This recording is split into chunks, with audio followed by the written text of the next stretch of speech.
أعوذ بالله من الشيطان الرجيم. وإذ قال إبراهيم رب اجعل هذا البلد آمنا واجنبني وبني أن نعبد الأصنام رب إنهن أضللن كثيرا من الناس فمن تبعني فإنه مني ومن عصاني فإنك غفور رحيم.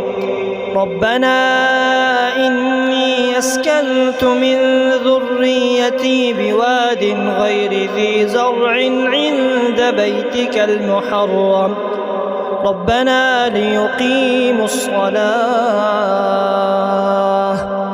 فاجعل أفئدة من الناس تهوي إليه